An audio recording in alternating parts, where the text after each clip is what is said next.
Hey, everybody. Yep. We're not really that late. I'm late.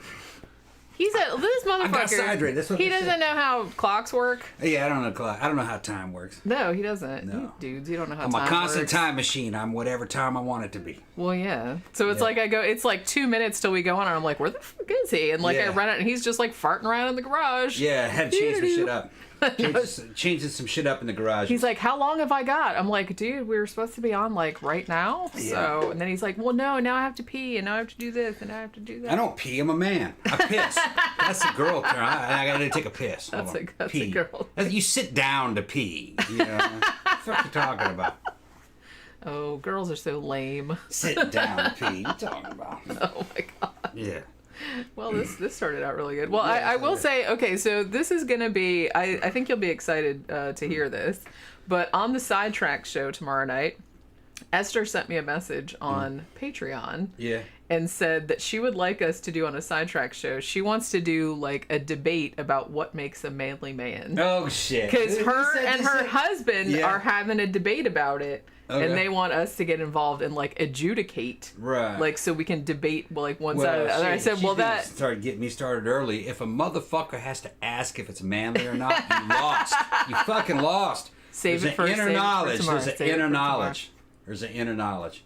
A man sees something, sees another man, and he's not living up to the fucking creed. You look at this shit and you're like, oh. The creed. It's just something deep down in you that knows. It just knows. And even, hey, this goes even with gay men. They know. I'll have Toby on here. He'll tell you. I don't know if we can get him here on that short. Yeah, if it's not fucking like masculine, fucking manly, then he'll like. I say save it for tomorrow. He don't save like. It for the okay, all right, go ahead. But no, I was laughing because I wrote "Stand by, Tom's running late," and then Tammy said, "What's he doing? Brushing his hair?" Yeah. You should have said yeah. That'd be a good one. Gramthars Hammer said, I just watched the Florida Project last night. Was that filmed near y'all? I don't think it was. Everybody's been like telling me to watch that, and I really need to watch that. I thought that was filmed in South Florida, but I could be totally wrong, which is quite a ways from us, actually. Mm. But yeah, so what are we talking about today? Oh, okay. So this movie here, this is kind of like an interesting thing how this happened. So we're scrolling through, what was that noise? I think it must have been Pookie jumping down out of the damn apartment complex. complex. Okay, she's like, I hear you guys talking and I want to be on TV as well. So we're scrolling through like looking for a movie to talk about. Thank you, Mr. Roboto. What makes a manly man is magnificent chest hair. Sure. Yeah, but it's even more manly if he shaves that shit. What's up, Pookie? Oh, that was Pookie. What's up, Pookie? Yeah. She's like, I can't stand like you guys being in here and talking and not paying any attention to me. Why aren't you paying attention to me? Yeah. She was napping, but you know.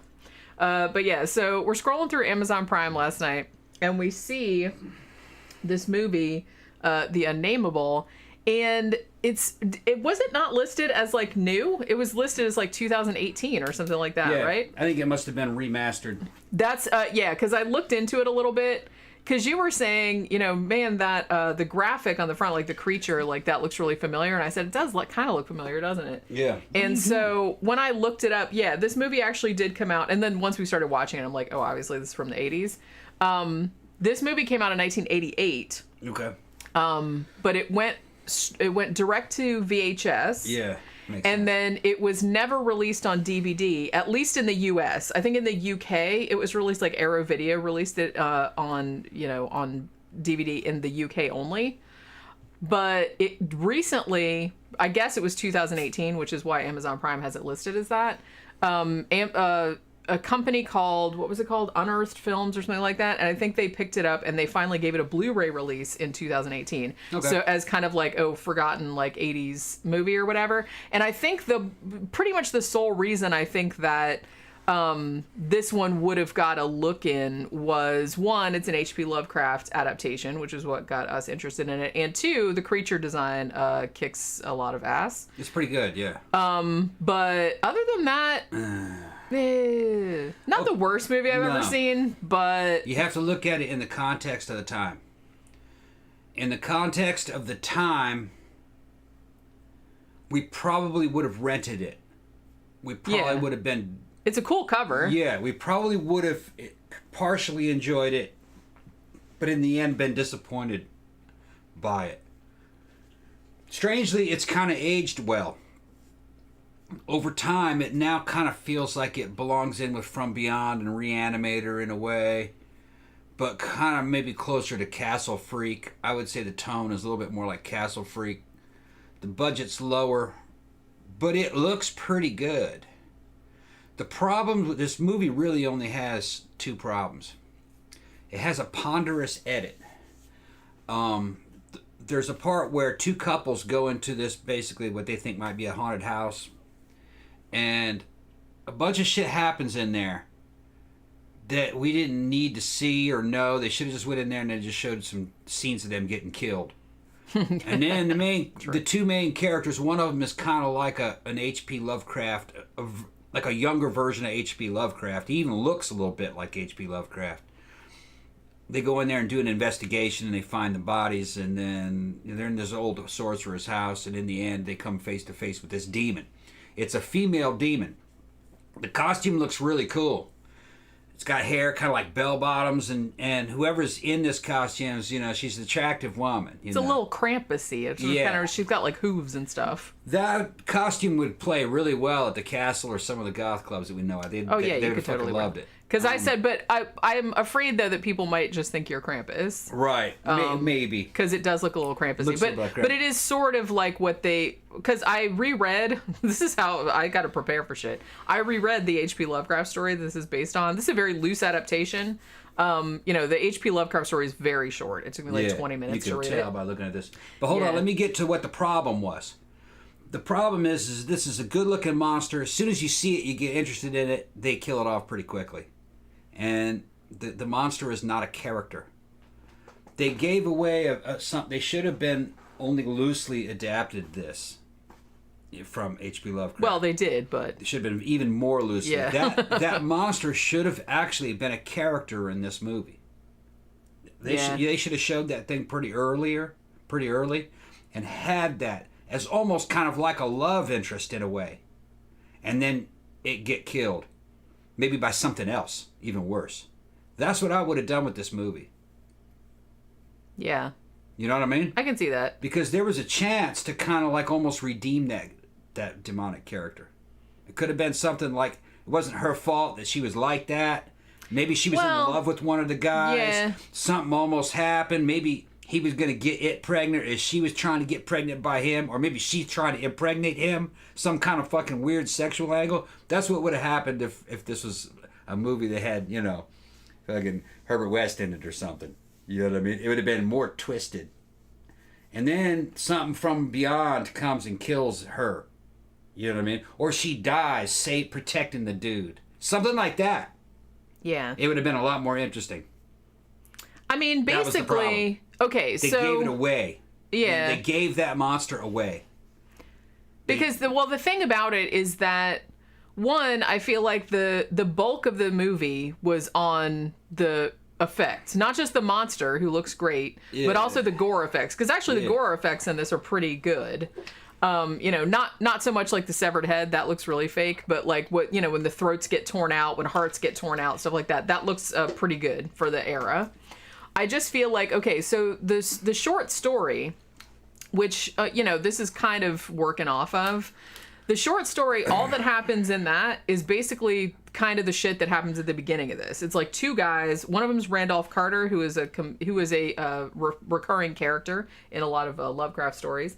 And he's telling his friend, they're at this cemetery, just like at the beginning of this movie, and he's telling the story about, this creepy house, this old-timey, like, 18th century, this dude named Joshua Winthrop, they gave birth to this thing, his wife gave birth to this thing, and it was just, like, unnameable, it was like a monster, and then there was, like, the whole thing about, this thing was, like, trapped up in the attic, because, like, the dude, like, Joshua was, like, a warlock, right? Yeah. And he, like, made a spell to, like, so the evil monster wouldn't escape, and there was a thing, too, about how she spent so long staring out the window that her image became like impressed upon the glass, because that was like a big aspect of the short story as well. Basically, in the short story, it's just one of them telling the other one the story about the old shit that happened, which, like I said, is at the beginning of this with like the flashback and everything.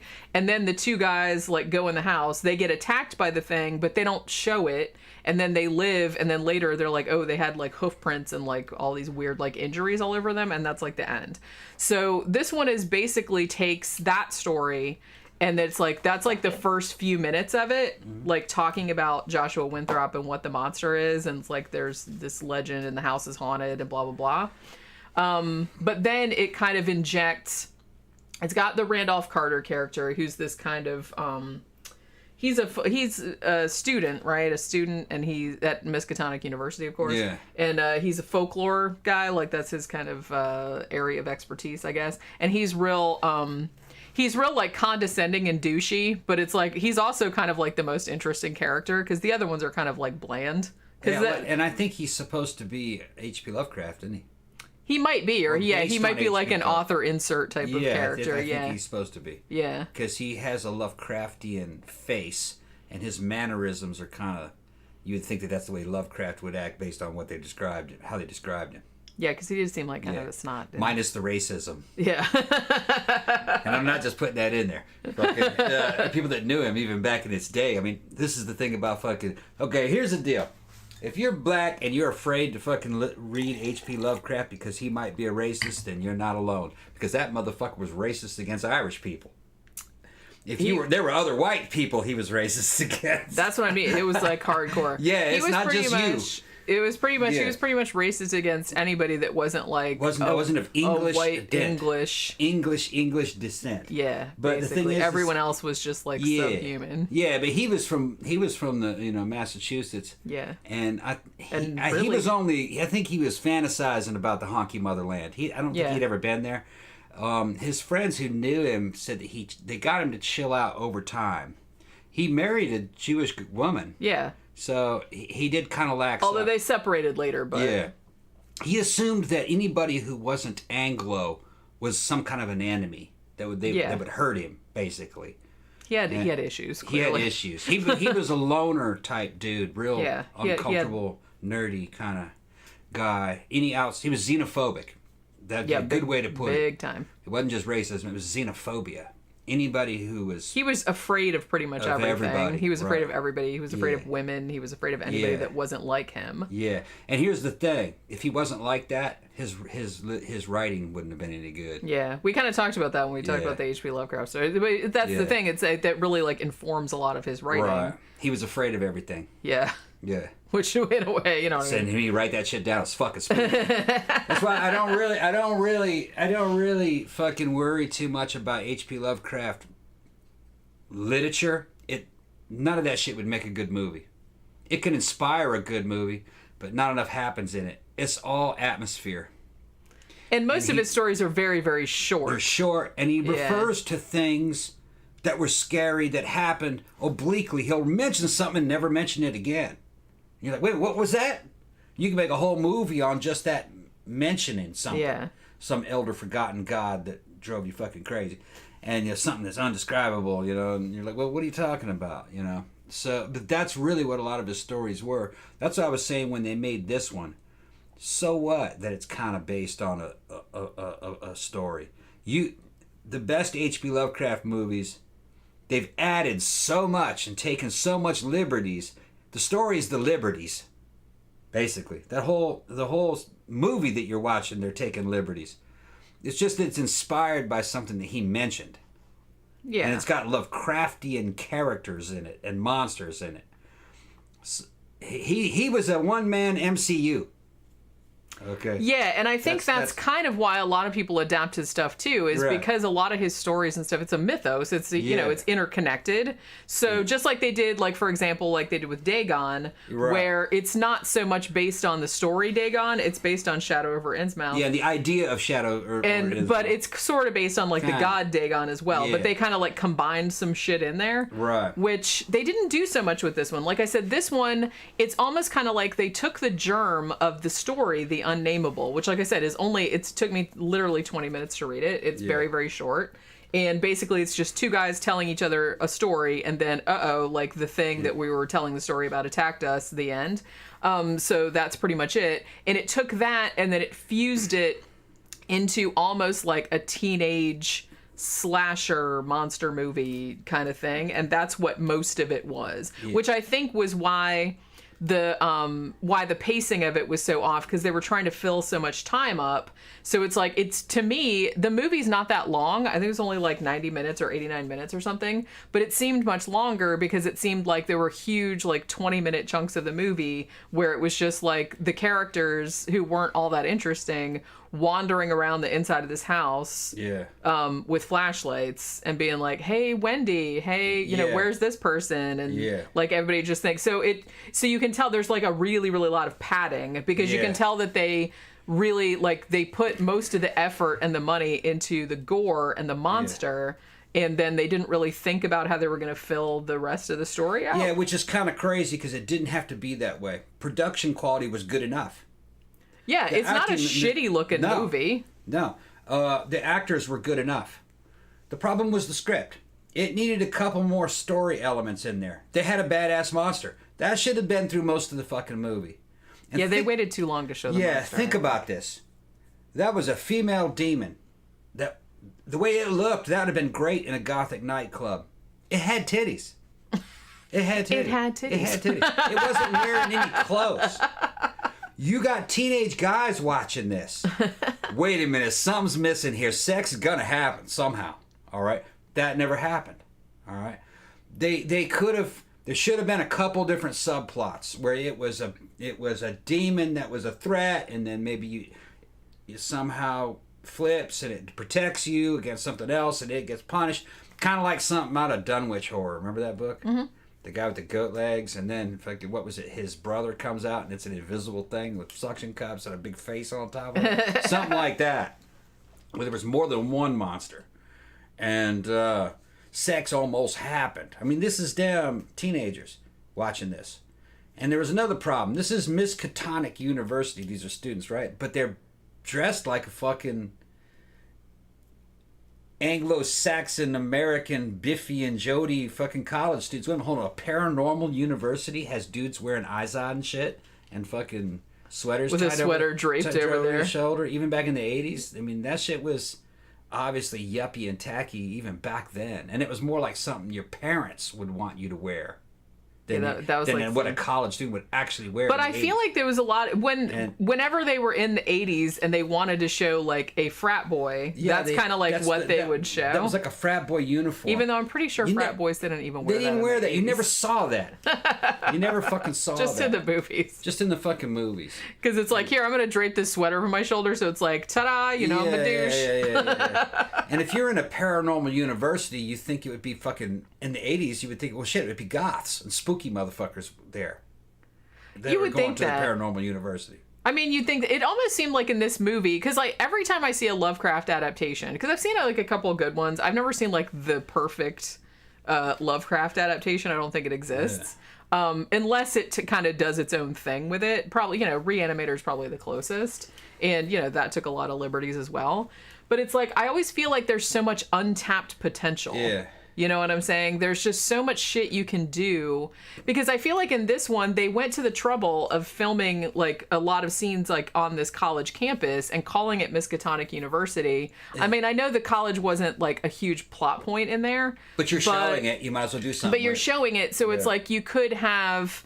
I mean, doesn't have to go full Hogwarts or anything like that. But you could definitely have that type of vibe to it. Yeah, and here's the thing. Miskatonic University in the literature, the way it's talked about, you're imagining this as a place where a bunch of spooky motherfuckers are learning about the paranormal. What are yuppies doing in there? You know what I mean? Yeah. You're thinking that these are people that are, from all around the world that are studying or trying to figure out if sorcery is real. Or, you know what I mean? If fucking vampires are real. Or maybe they have a vampire in there. You know what I mean? It could be all kinds of stuff. But it wouldn't be Yale, Yeah. Or, Yale 1981. It's not going to be that.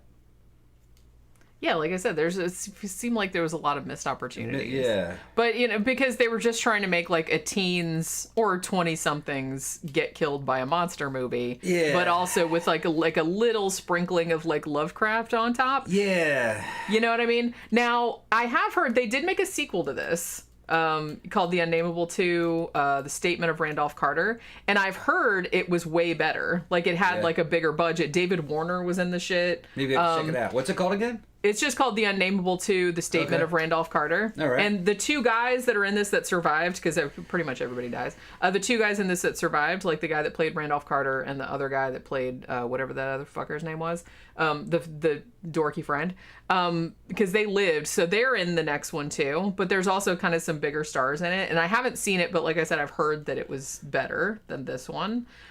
This one, it's not a terrible movie. I've seen like way worse movies from around this time period. I've seen worse Lovecraft adaptations.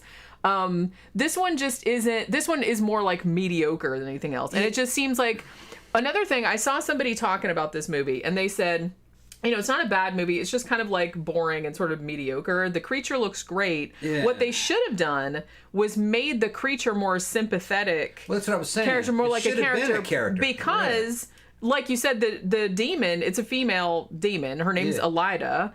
And she has like a tragic backstory. She's born, she's like locked up in this house, like her warlock dad or whoever the fuck it was, or uncle, I don't remember, and is like made spells like to keep her in there, like to keep her from getting out. And she's just like staring out this window. So it's like you could have have done something with that. Yeah, the problem is the script.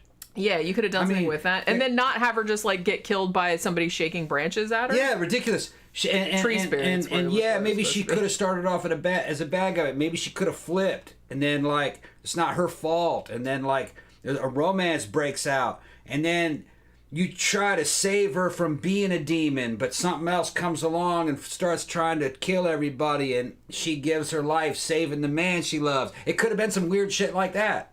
Yeah, like I said, so much potential. There's a lot of potential that was just thrown away. And it wouldn't have cost that much more. It would have just been writing a different script and telling a different story. And tweaking the costumes at Miskatonic University. Making the kids look a little bit different. They weren't kids either. They were way too old to be college students.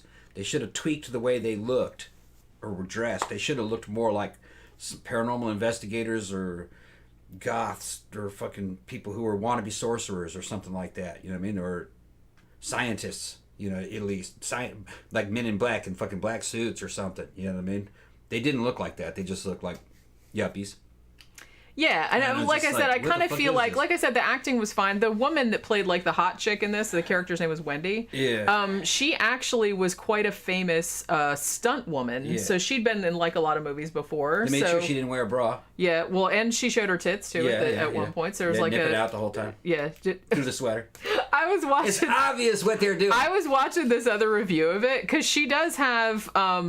Maybe this is like too much of her. She does have areoles that are like puffy. Yeah, and so I was watching this one review of it, and the dude was like, "She had a titty on top of her titty." Yeah. Yeah. And I just guys pay attention to that kind of shit. Well, I noticed it too. It was kind of hard not to. It's cute. It. It's cute though. I've seen other breasts that look like that. Yeah. But that's just another like variation of them. One of the variations. It's not weird. Yeah. One of the wonderful variations of breasts around the world. How do we always get on these fucking topics? I don't know. The bigger they get though, the less they have that, the more that goes away. It stretches out. Then you end up with the tea saucers. That's awesome too. I'm going to talk about these girls. Tom's got nomenclature. I got nomenclature. They got our female subscribers, our female fucking patrons want me to actually do a whole show on titties. Talking about He's a titologist. I was laughing up here, speaking of which. Thomas's tit theory. Tit Theory 101. Oh my god, that's going to be our next book. Oh man. Gramthars Hammer says, my daughter, who is 10, told my son, who is 8, to calm your tits the other day.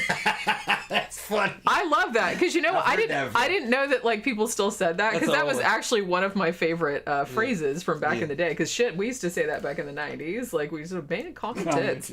But it's like... And it's gender neutral. You can say it to men or women, because the men have tits too. Okay. They're just not as big as women's My ones. tits are bigger than In a lot of most women's. cases, My tits are that's bigger what I than a mean. lot of They're women's. still tits. Meat It's not a. It's not offensive. Tits are tits. Doesn't matter who's. Okay. Oh my god. They're still talking about. But yeah, so it wasn't a succubus, but it should have been. There's a lot of things that it could have been. Yeah, they could have done. I mean, like I said, I know that's not in the story, but it's like it doesn't really. You could have like even woven like 2 or 3, because like I said, Randolph Carter was a character in some other Lovecraft stories too. So I feel like you could have like linked all those together. You could have made the characters more interesting instead of just like frat boys and like these 2 chicks they were taken to this haunted house. Like I said, it almost didn't seem like the cinematography was cool, like the inside of the house was cool, like the lighting, I really liked that, like with the dim green lights and just like these yellowish like candles and flashlights and stuff. That looks really nice.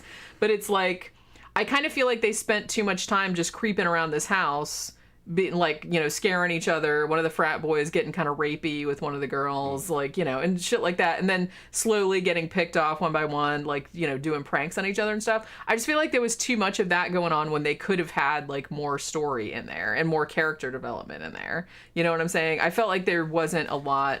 Listen to Mr. Roboto. He's talking about something earlier. Yeah, they're still talking about manly stuff. He says the more you shave your chest, the more it grows back. Better not to shave it. Get the fuck out of here. Fuck out of here. You would never make it as a goth. Honestly, I think Gothic lifestyle is constant shaving. We don't have fucking body hair like that, man. We're all ready for fucking. We're ready for fucking OnlyFans, man. Like porn stars, man. Well, don't shave; it'll just grow back. Man, get the fuck out of here. That's like saying, don't wipe your ass; you're just gonna shit again. What the fuck you talking about? Just let it build up on there until you have a shit volcano coming out your butthole. Did I? Oh my god. Yeah.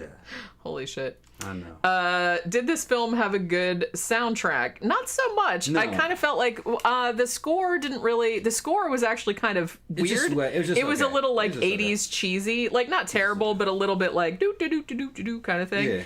Yeah. The song at the end was. It kind of reminded me of like some sub Lost Boys type shit, like something that like they were gonna put in the Lost Boys. Are like, nah, that's just we can't put that in there, and then they just threw it away, and then somebody else picked it up. You're talking about a movie that was generally on par with like From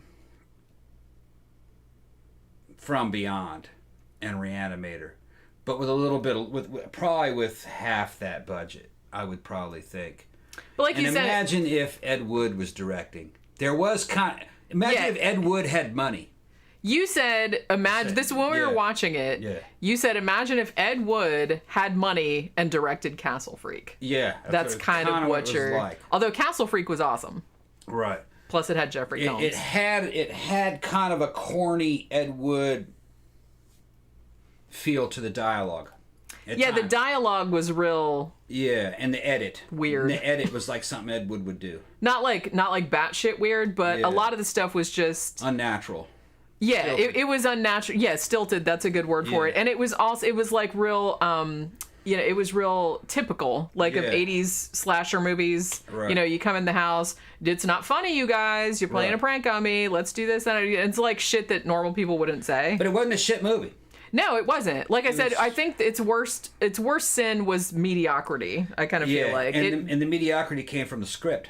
Yeah. I don't think it was anything to do. Like I said, the creature looked great. Right. And the edit was part of it too. When the first two couples go into things and get slaughtered, there's about twice as much as you actually need in there. Yeah. I'd have cut 5-10 minutes out of all that.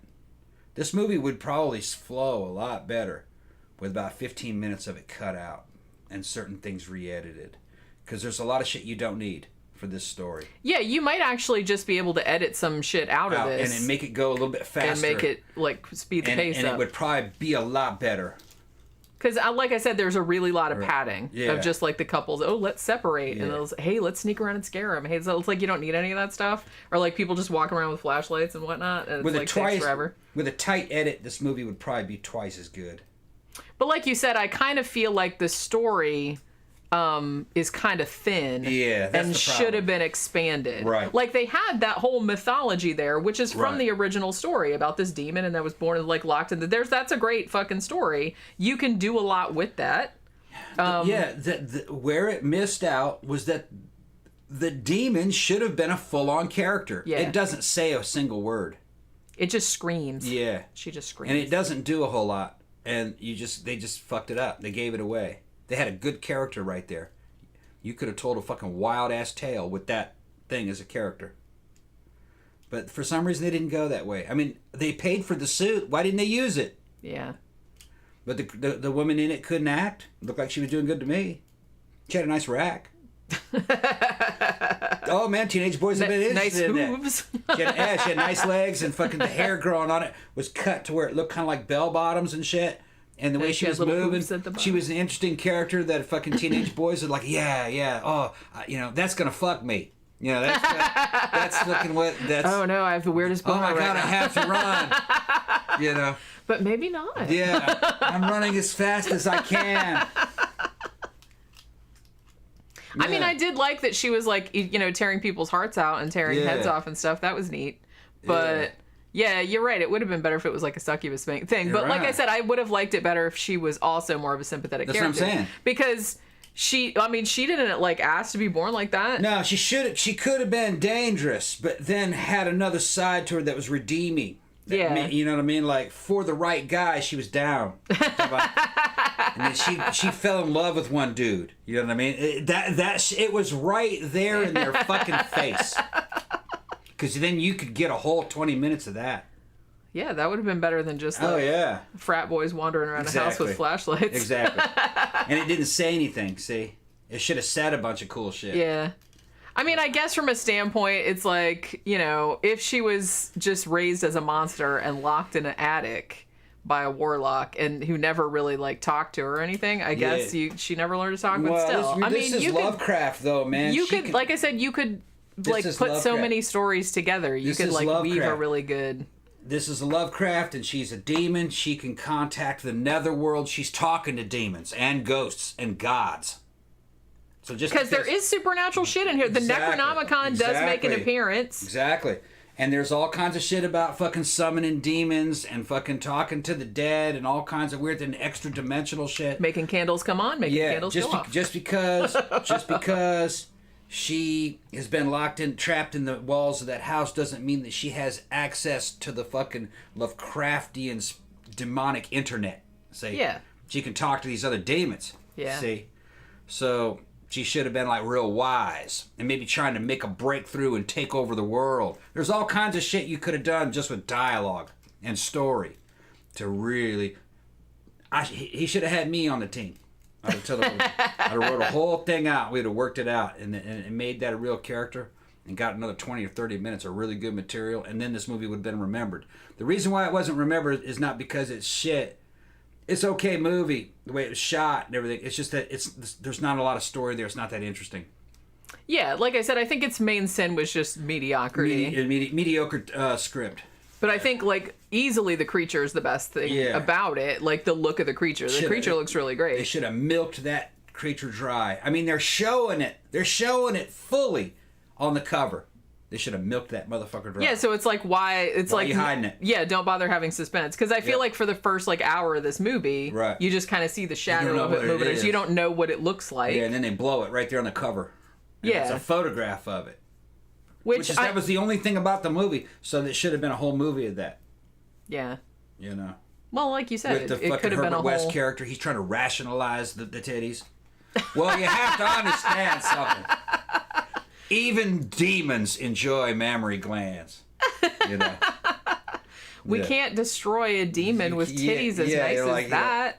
She's hot even in hell. It should have been anything, Had this been like the same team that done Reanimator or From Beyond, that shit would have been hypersexual because those movies were. And crazy. Herbert West would be like, stand back, hand me the bra, shit like that. These two are mine. That kind of shit, He's trying to battle this fucking female demon. Herbert West would have said, run, I got this. I got this. You all run. Yeah. Throw me the condoms. Just in case. Now that I'm thinking of the normal looking girls, puffy areolas, I was thinking how cool would it have been if the demons had the titties, or the demon had titties, but then like other littler titties pop out of the bigger titties, and then they have like mouths on them or something. I don't know. Could have been tit warfare. Like, that chick gets jealous of the demon's rags and makes a comment. You know what I mean? Well, I thought that's where it was going because it could have been that way. Because the two girls, like one of them is posited as like hotter than the other one, or at least like more popular than the other one. Yeah, they're about the same. And they're about the same level of hotness. I mean, I'm not a dude, so I don't know. Yeah, but they looked about the same level of hotness. The one had worse hair than the other one, but it was the 80s. Everybody had bad hair. So, but there's kind of like a little plot. I don't even know if I'd call it a plot point. It was just kind of like a couple like thrown away lines where the girl who wasn't quite as popular, was she supposed to be an exchange student or something? Yeah, she had like from Germany. No, she was French, right? No, Germany, right? I thought she was French. I think I don't know. I can't remember. Dude said you're from France. And she goes, no, I'm from Germany. Oh, okay. She's from a Swiss boarding school, wasn't she? Oh, right, yeah. Oh, yeah, they said she lived all over. I don't know. I can't remember what her accent was. She wasn't American. So she just came there, and I guess like she has this other chick that's like trying to like school her, like you can't date freshmen, you can't do this if you want to be like popular, and we're gonna like pledge the sororities or whatever. And so there's like a kind of, she makes a couple of kind of throwaway comments during the movie that it's like, why does everybody, like she asked the dorky dude, it's like, why does everybody like Wendy so much? Is it her big tits? But her tits aren't really that big. I mean, they're just like regular sized tits. A decent B. Yeah, they weren't like. Yeah, I think that would have played better if like the woman had like gigantic tits, and then it'd be like. Then that would have made more sense. It was an illusion. Because they're the girl telling you that they're huge. The girl saying to that girl, to the other girl, oh, the big titty girl. Oh, the big titty girl. I'm like, well, their tits are about the same size. Yeah. I mean, maybe the German girls were a little bit smaller, but not really. They might be bigger. They might, It was like hard. Shorter. Everybody had like baggy sweaters on because 88. I had a feeling that she was actually better built because the tall one, she was the one that they're talking about was tall and thin. She had skinny legs and stuff. She was good looking. She wasn't real shapely by today's standards. You know what I mean? Just kind of, you know how it was back in the 80s? Skinny girls were in. Yeah. I think it was just holdovers from the 70s. It was pre-J-Lo. Pre-booty. As far as white guys were concerned. We had not been introduced into the booty game yet at that time. Took a while. But I think that was more a thing of directors, though. And what directors thought was attractive because they were older. Yeah, maybe that's what it was. Because that's not what was selling in the porn fucking scene. In the porn scene, women that were stacked were the top porn stars, not skinny. I mean, they had skinny ones, but most of them were just pretty stacked with good. Okay, like Nita Hartley. Yeah. At that time, she was like one of the top ones, and she worked out. She had a fantastic lower body. For most of her life, she still looks good. She's still in porn, that woman. And she's got to be 60-something. Yeah, she's got to be. She still looks pretty older. Good. Yeah. Still works out and stuff. Titzilla's the movie needs to be made, says Canavan. Titzilla's. Yeah. Tit warfare. No, I said Tina Hart. No, Nina Hartley. Nina Hartley, yeah. Okay. You said it right. Okay, I thought I said Tina. No, her name was Nina. Right. Yeah. But yeah, so even the fact that they brought that up a couple of times, actually just makes it more like, it's just like, why didn't they, kind of incorporate that into like the demon kind of shit too? Like they could have done that. It was just a bunch of missed opportunities. Yeah. For some reason, somebody got stuck on that script, and that was the script they were going to go with. And you would think working on this thing, you would see a bunch of missed opportunities to tell a better story and have a bunch more in it. But maybe they were just having a hard time getting the damn movie done. Yeah. That might have been what it, I don't know what's going on behind the scenes. Yeah. There may have been time limitations or something. And that's the thing. It just seems like I said, it sounds like we're shitting on it. I'm not really. It's like it's fine. It was a fine movie. It's just it could have been excellent. But it could have been really good, especially especially because it's kind of disappointing because there's not a lot of great Lovecraft adaptations. No. So like every time one comes out, I mean, I honestly really liked Color Out of Space. I think that's one of the most Lovecrafty Like, at least as far as the visuals were concerned. But I really, really like Dagon, too. Like, Dagon, to me, seems the most Lovecrafty in the sense that it's the most like Lovecraft's prose to me. All they had to do is throw out some of the filler and have a script that had a couple of extra scenes that did some shit. And this movie would have been remembered maybe with From Beyond up there, as, similar. Yeah. It would have been better than Castle Freak if they'd done what I said. Yeah. And I love Castle Freak, Castle Freak's pretty good. Yeah. This was, if I had to say, like, which Lovecraft adaptation this was most like, it's most like Castle Freak. But Castle Freak is, like, way, way better. Yeah, just in terms of storytelling. Yeah. And edit. Yeah. Just technically a little better. But like I said, this one had a lot of potential. A lot of potential. That they just walked away from. Yeah. Kind of a shame. Yeah. But, But it's worth seeing. It is. If if you're into Lovecraft stuff, then you'll see what I'm talking about. Yeah, if you want to be it's for a collection, you want to buy it for a collection, I did it. Just to say, I got it. Mr. Roboto said, especially if it has a good sequel. You said it has a good sequel. I've heard that the sequel is way, way better. Okay. But I don't know because I've never seen it. Right. But I've heard from multiple other reviewers that the sequel is way better. Okay. But I don't know. All right. It used to be, I think, back in when this came out on DVD in the UK, it was always packaged with the sequel. So both of them came in one package. Con says Dagon needs a remake. I disagree. No, Dagon is good as it is good just like it is. What it needs something like a sequel. Yeah, you could do something that was more like the story Dagon. Because I said, the movie Dagon is more Shadow over Innsmouth is what that is. You could have something like Dagon happening in another location of the world, but it's basically something like that, and then you find out more about the damn Dagon as a god. That would be really good. Yeah. Mr. Roboto said, what was the deal with Miskatonic University? Is it real? No. No, it's not. No. Or did Lovecraft go there? No, it's a fictional... real as the Necronomicon. Yeah, it's a fictional university, and much like the Necronomicon, which was also a Lovecraft invention, he just made things up so he could refer to them in his extended universe stories. So he was, like I said, that's why they call it the Lovecraft mythos, if that's what you're going to call it, because he came up with Arkham as a fake town. He invented this whole town. It's based on a real town, but it's not a real town. Miskatonic University, all this, the Necronomicon, all that stuff is just stuff that he invented. The Mad Arab.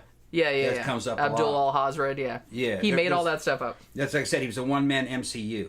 Yeah. And over a bunch of stories, he'd refer to things and refer back to certain gods. Old ones, great old ones. What else? He referred to gods like Nyarlathotep, some ancient Egyptian monster god. Well, and there's Yog-Sothoth. People that were contemporaries of H.P. Lovecraft that were friends of his that also wrote for Weird Tales around the same time period also picked up aspects of his story and wrote their own stories in it. So there's actually also an extended Lovecraft universe with other authors adding their shit, which they still do nowadays, but they were even doing that when he was alive. Now, John Carpenter, when he made The Thing, John Carpenter's The Thing, that's probably a Lovecraft story. Because The Thing is basically doing what Lovecraft described the Shaggoth as doing, which was a slave race to the Great Old Ones, and these were fucking interplanetary aliens who had enslaved another race of a thing like an amoeba that they used as slaves, but they were mindless, but they could absorb things and mimic them. And one time, somehow along millions of years of service, it absorbed a creature that had a brain, and it became self-aware, and they shared a brain data between how to make a brain between them all, and the collective became conscious and overthrew the great old ones, and that they took all their technology and stuff. So what landed out there might have been a spaceship of a Shaggoth using technology that it got over time. So that might have been a Shaggoth. Yeah. Which that a lot of people don't realize that, but that the thing may have been a Shaggoth. Kanavatsan says that lighthouse dude banging that mermaid was also a good movie. If you're not talking, he said he can't remember the name. If you're not talking about The Lighthouse, the Robert Eggers movie, then you might be talking about, there was a movie called Cold Skin that I think was about a dude in a lighthouse and a mermaid. So that might be the one that I'm thinking of. Yeah. I don't know, because I think I saw that one. That might be on Shudder. But yeah, so if you want to watch, like I said, if you're a Lovecraft completist and you just are interested in seeing like another adaptation that maybe got a little bit forgotten about, then this is on Amazon Prime. It might also be on Tubi. Like I said, it's not great, but it's watchable. You know, it's just, I just thought it was kind of, you know, meh. Yeah. That's all. But like I said, a lot of Lovecraft adaptations were. This is kind of one of the worst ones, but you know, there's not a lot of great ones. You know what I'm saying? Mm-hmm. So, are we done? Yeah, that's it. Okay. I gotta get back to fixing the garage. He's gonna get back to fixing the garage. Gotta fix that garage. All right. So yeah, we will be back tomorrow night for our drunken sidetrack show. Shoot, man, we got to go buy some booze. Yeah, we do tomorrow. Yeah, because I could think we're completely out. So yeah, and we're gonna do the full-on manly man debate, and then we'll see how it goes from there. Because like I said, I didn't want to like waste all the good manly man debate stuff. If I can keep that shit up all night. Well, it doesn't. We can go on to other topics. Right. It's a sidetrack show. Okay. It's, you know, we don't have to. That doesn't have to be the topic for the whole thing. All right. So we will see you guys for the sidetrack show tomorrow night, 5 p.m. Eastern Standard Time. Have a good rest of your day, and we'll see you guys tomorrow. Bye.